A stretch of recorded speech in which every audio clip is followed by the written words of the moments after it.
Okay, now it's going to be my pleasure to introduce Eugene Wier, and he's the Restoration Project Manager with the Freshwater Trust.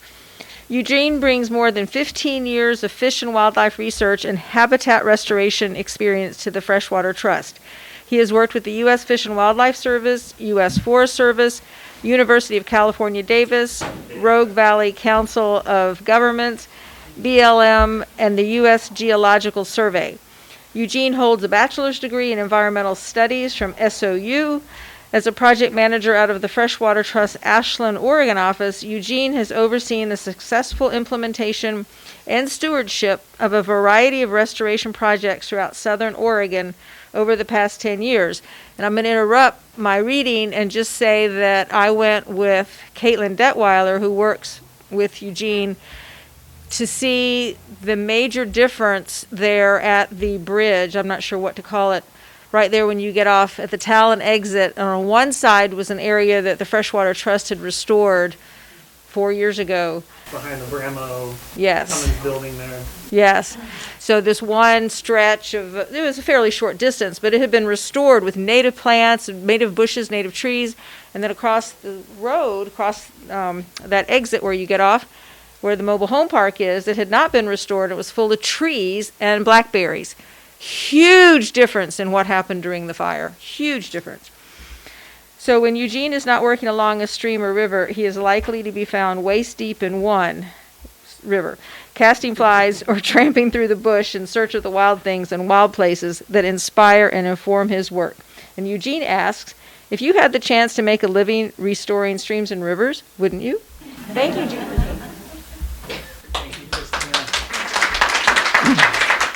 All right, well, it's nice to be here. I appreciate the opportunity to come and talk to you guys a little bit about the values around some wetland habitat. I will lead by saying I'm not a wetland specialist by any measure. There are folks out there who make their living. Wetlands are so complex and so valuable in terms of the services, the ecosystem services they provide. There are people like me who do nothing but work on wetlands. And so I am lucky enough to do riparian restoration in this area, which has me working on replanting trees and streamside vegetation. Our organization is really focused on doing that work to mitigate temperature impacts so we can maintain cold water for our native aquatic species as well as for water quality, because it's not just the salmon and steelhead that rely on this cold, clean water. When it's cold and clean, we rely on it. We drink it, we use it on our farms, and so it's important for us for a lot of reasons, not just for fish. Wetlands are a big piece of that. I don't specifically do my work on wetlands, but in the course of doing restoration in this area, in Bear Creek and the Rogue in general, I'm interacting with these wetland features all the time. And so I actually, by default, end up restoring some of these places and working in them a bit. I've learned a bit about them and some of the things that the services that they provide, and so I'll try to share that with you. Hopefully we can just get into a good interactive conversation here very long, so I won't talk at you for too long here. So just, talking about wetlands and some of the values there. Wetlands are really productive places, and they're highly diverse. They're actually some of the most diverse habitats on Earth. And a lot of production happens there. So one of the main things that wetlands do, it's a place where primary production takes place. You've got water and plants. There's a carbon source there. You've got invertebrates, bacteria, all kinds of things breaking down material in the water. Diatoms feeding invertebrates that later feed fish and reptiles and amphibians. You've got birds feeding on some of those same things. You've got plants growing in that area, browsers from mice to beavers to deer to elk that are browsing there, getting their food. There's a lot of production happening in a wetland. So it's a source of food. That's a big part of it. And that's, it also provides, while animals are there foraging, they're resting, they're nesting, they're doing their life cycle.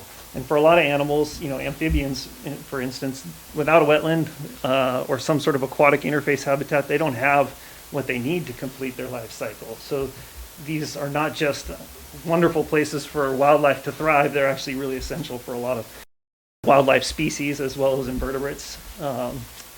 It's also a source of water on the landscape. So our climate, and in dry years, Like any wet spot out there is an important place for animals.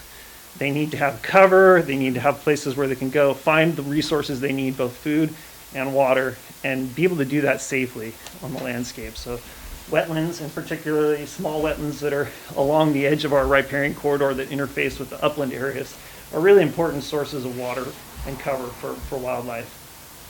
Water is also filtered in wetlands, and this is one of the ecosystem services that wetlands really provide for us that's essential, that we need.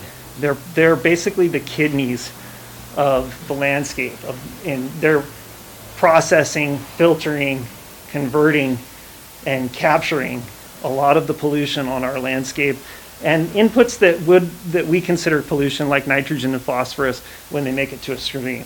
So in a wetland, those nutrients might actually be really good because you have a whole bunch of plants and animals that are adapted to processing them. So we really need these wetlands. They're part of what filters and processes water so that it doesn't become pollution and interfere with fish in our main stem rivers and streams. And I think here in Bear Creek in particular, you know, if anybody who's been here for a while, I've been here for 25 years. I moved here right when the 96, 97 flood happened. And so my first memory and first sort of experience was within 2 weeks having Ashland blown apart by this flood and realizing, wow, this is a really powerful urban stream. Thank goodness we haven't had any gully washers quite like that since then, but we will have another one before long, and they'll start coming more often according to the predictions that we understand around climate change. So we can anticipate more floods, and one of the best ways that we can mitigate the effect of those floods on our communities is by giving the creek some room to spread out. And off-channel wetlands and wetland habitats that are adjacent to Bear Creek in its floodplain are a really important place for that spreading out of water to happen.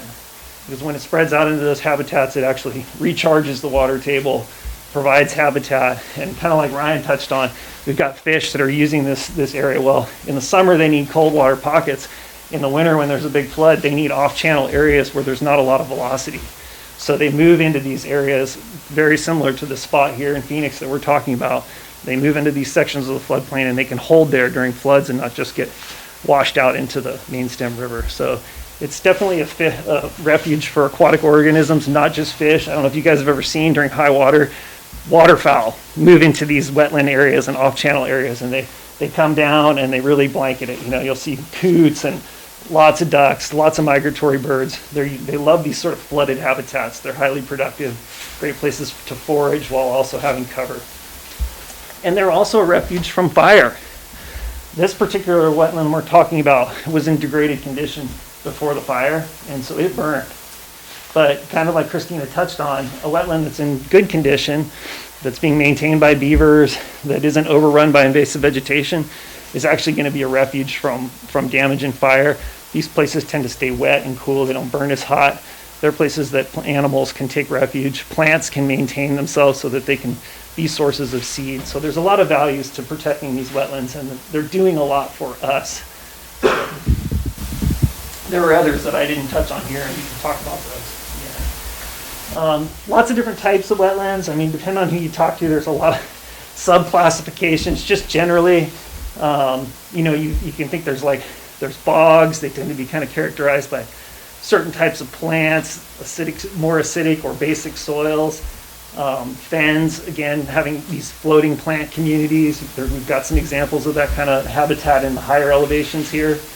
Marshes tend to be, more expansive, more open water, bigger. I tend to think of marsh as a larger sort of landscape, whereas a swamp is large but has more trees. This tends to be more treed, like somewhere in between what that image shows. That's sort of between marsh and swamp, maybe. What we're really talking about is more like a shallow water wetland. And these could be like anything from a wet meadow with pools of water that, are either permanent or seasonal, to a pool of water that's fully, there year round, and it's a perennial water source. So these tend to be smaller, and what we see a lot along the Bear Creek is that these are like pocket wetlands. I put this piece in about jurisdictional because this matters when it comes to protecting these areas. So a wetland, if it qualifies, these three basic things, so it has the hydrology, essentially it's wet at least some portion of the year. Not all wetlands are perennial and sometimes dry up, that's fine. But it pools water, it holds water, it has the hydrology, basically it has water. It's got the hydrophytic soil or vegetation, so it's basically vegetation that likes water and can tolerate being inundated for a period of the year. They tend to be very specialized plants, and there's a lot of diversity there. And then the soils that can basically hold the moisture, either perching the water table or holding it there during certain periods of the year so that the water stays at the surface. If a wetland is jurisdictional, then you can't go and fill it. You can't go and alter it really without going through a permitting process and design and that kind of thing. So that's what we're talking about here in Phoenix. This wetland is a jurisdictional wetland. It's not something that a developer can just come and fill without going through a process around it. So that process is our opportunity as citizens to give input towards design, towards what we think the values are there, and that's what we want to kind of explore tonight a little bit. I threw this slide in here because what I've noticed over the years is that there's more benefit to aquatic organisms when the wetlands are connected. So this is when there's like a direct connection to a stream. And this schematic kind of shows you how wetlands sit on the landscape. You've got some that are directly connected to the floodplain. They're right down in the creek's corridor. They might be side channels, they might just be seeps, kind of like that come out near the stream where the water table hits bedrock and emerges. Those wetlands tend to be fairly connected, and they tend to get inundated with stream process, so they're more connected to process. There's more dynamic process happening there. As the further you move out from the stream corridor, the more that gets removed, to where you can end up in a situation where you have some wetlands, and vernal pools sort of fall into this category. They exist on the uplands. They're not really very strongly hydraulically connected to other water bodies, but at certain times of year, they may fill and spill overland and feed into other water bodies, so they may still end up being jurisdictional. But the more connected the wetland is, the more benefit it provides to those aquatic organisms, like Ryan was touching on with providing cold water for fish, providing a pathway for aquatic organisms to move in and out of that wetland undercover or underwater, so instead of having to go into the upland in the built environment. So what we're probably talking about here in Phoenix really is a connected wetland, because there is, in fact, an outflow channel that moves from this wetland area or this spring and into Bear Creek. So its connection may have been interrupted through development over the years or things that have happened so far to it. It's certainly been manipulated, but it does still possess sort of the highest characteristic of being connected to this stream body. So it's a really important from that perspective. It has a direct connection that can benefit fish and other aquatic organisms. This slide shows a little bit again like how wetlands lay on the landscape. So you've got some wetlands that occur like here in the upland. Notice where the water table is and how they interact with the water table. You have a little bit of cone of depression at the lowest times of the year, but in winter or higher times of water, those wetlands fill up. They're sort of recharging the water table. They're also connected to it. A lot of the wetlands I work with are this area here, this sort of overflow wetland that happens in the floodplain on either side of the creek. Those are the places where we're planting trees and restoring vegetation to protect the stream and reduce erosion and create shade and cover. But these areas are oftentimes, especially in this day and age with low stream flows in the summer, part of what sustains these areas is actually this water table that's coming down the slope here. And this is kind of where we get into the seepage wetland. And that's what I think we're sort of talking about here in Phoenix. We basically got a water table come down, it hits a hard rock layer underneath Phoenix, so sort of a bedrock layer, and it emerges. And that series of emergence happens, like Ryan showed you on that slide, it happens along this whole section of Phoenix. There's rock here and there's water seeping out across from that. It's creating a whole bunch of pockets of cold water. Some of those areas are closer to the stream, some of them are further back. Our development over time has pushed the stream corridor in. There's a lot of fill. We've encroached into the floodplain. So what was more extent in the past has now been sort of pushed up there a bit closer. So this is just, kind of give you an idea of high functioning versus lower functioning. There's a lot that goes into this. It's very simplified, but I tend to think of a higher functioning wetland or an opportunity to restore one as one that's, hydrologically connected, it's still it possesses a connection to another water body, which, you know, gives a more dynamic connection to the environment. It's better for wildlife in terms of moving through. A wetland should be dominated by native plants.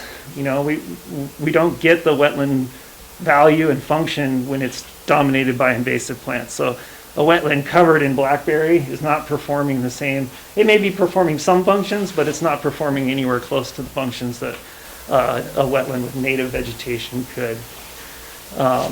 And you know, that also gets at that complex structure. So if you have mostly invasives, you're going to have pretty much kind of a very non-complex structure usually, and oftentimes there's not much light reaching underneath them, so there's not a lot of production happening. So that's kind of your scenario here, what you guys are used to seeing along a lot of the Bear Creek corridor pre-fire. You know, we kind of have an opportunity to jump ahead in time and get past a lot of that if we act quickly post-fire. The fire is really an opportunity for us. So folks like myself, we're out there trying to make sure it doesn't ever turn back into what it was, a giant morass of invasive weeds. So I threw some slides in here that I just pulled from Google Earth. I was basically going through and just trying to make sense of what happened to this area. And obviously, it would be nice if we could go back to the 1939 aerials, which I don't have access to, but they are out there. And you know, sometimes it can be really interesting to go back and look at how the floodplain has been converted. One landowner I work with on a project on the Rogue, you know, has a giant pond on his property. And he showed me the 39 aerial of it, and it was a giant side channel of the Rogue River. And it's like, wow, you know, a lot has changed. We've changed the landscape a lot. The furthest I was able to go back and get an even reasonably clean image was this 1994 shot. But in this picture, you can kind of see that this is actually just a road superimposed by Google Earth, but there isn't really a road here yet. There's more of a farm track. There is probably already been some fill placed in here that kind of disconnected this section from the wetland that we're talking about from this bigger inset that Ryan kind of talked about. It's like a fill layer came through here and kind of possibly disconnected that. There's also Blue Heron Park really hasn't been developed at that point. Jump ahead, you can see some additional development that's gone in here up to the year 2000. Still, this road hasn't really been developed, but it's very clear that there's a different, you know, a different gradient of moisture going on here, right? That connection has essentially been broken from the floodplain in that stretch. So then you go ahead and fully develop it, and you put in a road and a hardened surface, basically kind of surrounded this low floodplain inset here that was probably once connected here is now disconnected, but there is still a hydrologic connection to that area. So that cold water is still making it into there. So that's valuable. At least we haven't lost that cold water input. We may have broken the connection a little bit so that floodwaters have less likelihood of sort of using that area to settle. But you can see that even in a dry time of year when everything else is pretty much drying out, this wetland had good water in it. It's dominated by blackberry, but it's plenty green. Fast forward again, 2017, you know, the extent of the blackberry seems to have increased a little bit. But again, it's suggesting there's a decent water source in that pocket year-round, and that there is some wetland function happening there. It's really too bad about that big, and that willow is non-native. It was a beautiful old tree. I thought it would come back after the fire. I honestly thought it had a decent chance. I'm kind of surprised that it hasn't made a bigger go of it. But that, you know, we all saw the blackberry in the fire made a huge difference in terms of damage to trees. Where blackberry had been controlled, like in our project area, the fire dropped to the ground, passed through, and was actually restorative. Like the shrubs and the trees resprouted. We didn't lose the canopy, and so new seed rained down right after the fire, and we pretty much were able to jumpstart. Where blackberry was dominant, it really had an effect on killing the trees. And I think that's something that we have to be conscious of, not just in riparian corridors, but when we're thinking about our wetlands too. When we allow them to get taken over like this, we lose the function, you know, while they're taken over, and then we basically take them to a full reset when there's a disturbance event. Post-fire, you can see there's definitely some green down in there. It didn't take long. I mean, the fire hadn't hardly gone out, and things started to green up around the edge of those little water sources. That's kind of the very bottom pools of this wetland. I was also able to pull a couple of pre-fire images off the street view. And just to give you a sense of, what this spot looked like, it did have a few trees. The park is very manicured around the edges of this property, and actually right up to the edge of the wetland, there's plantings along the upper slope. But the wetland itself was not in really good functioning condition. It may have been producing water, but it was mostly covered in the blackberry. And I like this view in particular because you can get a sense of the swale. So, this may be a slug of fill in here that sort of broke what was a connection through here where it was more level grade or even sloping down. But this swale still comes down towards the park and towards the floodplain. So there is still some potential in a big flood like in 96, 97 that water could go back in and inundate this. It could settle in there. It could actually become a place where that water could sump in a little bit. Hopefully there's a way for fish to escape if that does happen. We'll be hearing from Dan. But I think when you look at this, to me, it sort of suggests, well, this wetland may have been altered and may have been low functioning before, but what is the potential here still? There's a lot of potential for this to, particularly as it gets down closer to the park, to be something that could be a valuable asset to the park. Ryan touched on watchable wildlife. That's a big thing. People want to see animals, and when you go to the park, there's a lot of neat habitats, but pocket wetlands that you can look over are not one of them, really. There's not a lot of that type of habitat there. There's a lot of good riparian floodplain habitat. Looking from the top here, you can see that, this was kind of where the house was. This area may have been excavated, manipulated by people. Perhaps they were digging down into a spring or just working on building the footings of their house. There's an interesting rock wall under there that you guys may have seen. Some of you can look at this closely. To me, it suggests that maybe that area was dug out at one time and a structure built over it, perhaps for either cooling purposes, or they were actually using the spring as their water source for the domestic home. And that house was built in 1920, is what I understand. And it was there since 1920. So yeah, and there was some love put into that area, the rock wall. Yeah, it almost looks like there used to be a garden there, like a vegetable garden or something at one time, because the soil sort of mounded in the middle. Anyway, I think it's been manipulated, so it suggests to me that it's not a pristine wetland, but it's a wetland that could be, it has all the features to be a functional and valuable wetland habitat. So, it gives us a chance to kind of imagine maybe there is some sort of compromise between development and maintaining this habitat. At the very least, we might have an opportunity to reshape this into something better that could be more functional in the future. I threw this slide in because, while to me this is not ideal from the perspective that it is surrounded by a built environment, right? And so it's disconnected, like our little wetland here has built environment that's been wrapped around it. Makes it a little bit tougher for wildlife. You think about sort of sink and source areas, like you don't want wildlife to be attracted into somewhere where they're going to then get run over on the road. You don't want to draw birds and insects and stuff across the highway with an attractant. ODOT's kind of found this. They were building wetlands in the middle of these interchanges and stuff, and then they have a lot of death of wildlife because they're attracting them into these places where it's not really a good spot for them. So it's something to think about. But the advantage here is that, well, if you are going to have built environment and you can maintain, plant a good diverse array of vegetation, create a high functioning pocket of wetland, well, it's not only beneficial it's still beneficial to the water, it's still filtering water, it's still providing a lot of the conversion, it's primary production area, so it's providing some forage for birds and insects, things like that. It might not be accessible to fish, but there's some good values there. It's also providing value to humans. The reality is we need to see water.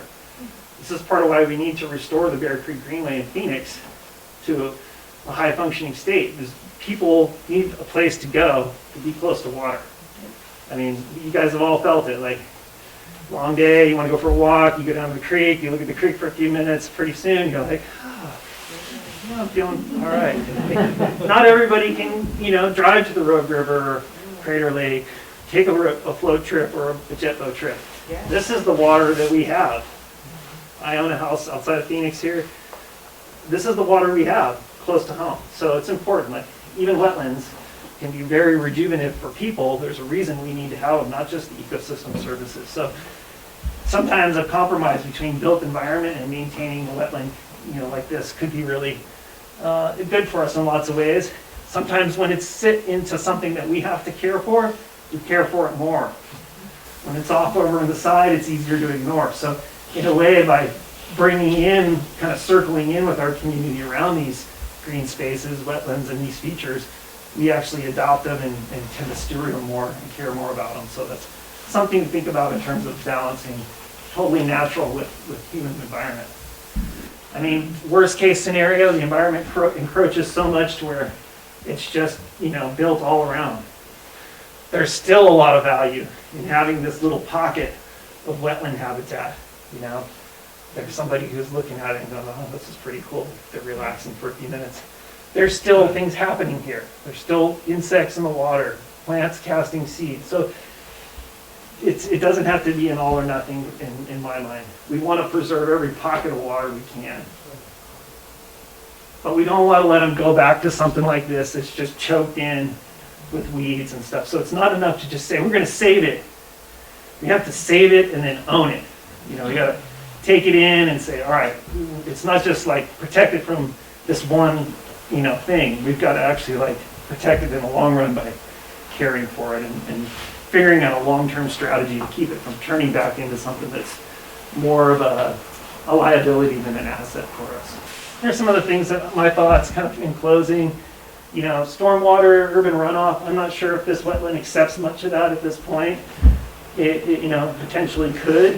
When we think about our community continuing to grow, we're going to need wetlands to process this runoff from our built environment before it gets into the creek. Otherwise, we're going to really go backwards with our water quality in Bear Creek. Part of the reason it's been improving is because there's been a lot of those types of features developed. Everything from, taking the downspouts off the viaduct and putting those into swales so that they don't go straight into the creek, to having code that requires on-site stormwater retention with all new development. So there's a lot of things we're doing. That's actually a big part of the water quality improvement story for Bear Creek. Contribution to late season flows, Ryan kind of touched on that. Creeks are getting lower, getting hotter. Every little pocket of cool water that we have, this doesn't come from an irrigation district or isn't something that can be turned on and turned off, is a lifeline for fish. I've seen it a lot of times too, where you find adult fish and juvenile fish just sitting on these little pockets of cold water, breathing hard, and they can actually survive like that. They can shoot into marginal water, do some foraging, come back, as long as they've got that place to go and kind of take refuge. So, I just want to let you know it's 7:15. yeah, okay. Nesting and foraging habitat, pollinator habitat, community education. I mean, there's others, and maybe we can talk about that. So, but again, we need to have a plan. We need to know how we're going to fund this. We're going to maintain it. Agreements to support that, ownership. So let's think about that as we think about not just saving this place, but making it something that stays viable for the future. So this presentation, Christina has it. I don't know if it'll be posted somewhere, but I did put some links in here that you can use if you want to explore some of the information that I found with easy searches that's related to wetland function. Thank you.